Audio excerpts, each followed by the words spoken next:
మరో breaking CM Revanth Reddy ఏది చేసినా రియల్ ఎస్టేట్ వ్యాపారం కోసమేనని ఆరోపించారు మాజీ మంత్రి హరీష్ రావు. మూసీ పేరుతో రియల్ ఎస్టేట్ వ్యాపారం చేస్తున్నారని, మూసీ సుందరీకరణ పేరుతో భూములు లాక్కొని బడా వ్యాపారులకు కట్టబెట్టేందుకు ప్రయత్నం చేస్తున్నారని ఆరోపించారు. రేవంత్ సీఎంగా బాధ్యతలు చేపట్టాక హైదరాబాద్లో ఒక్క ఇల్లు కూడా కట్టలేదని, కానీ పేదల ఇళ్లు మాత్రం కూల్చేశారని ఆరోపించారు హరీష్ రావు.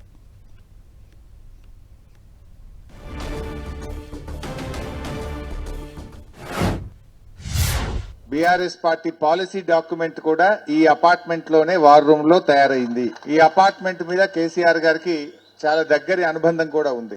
ఈ కాంగ్రెస్ పార్టీకి, ఈ ప్రభుత్వానికి మూసీ రిజర్వేషన్ మీద ఒక పాలసీ లేదు, ఒక విధానం లేదు. మూసీ అభివృద్ధి పేరిట రియల్ ఎస్టేట్ వ్యాపారం వద్దు, మూసీ అభివృద్ధి పేరిట పేదల ఇల్లు కూల్చడం వద్దు అంటున్నాం. మేము మూసీ అభివృద్ధి వద్దనడం లేదు. అసలు రేవంత్ రెడ్డి ఏం చేసినా దాని వెనుక రియల్ ఎస్టేట్ వ్యాపారం ఉంటుంది. ఈ 2.5 సంవత్సరాల రేవంత్ పాలనలో హైదరాబాద్ లో ఒక్క ఇల్లు పేదలకు కట్టింది లేదు.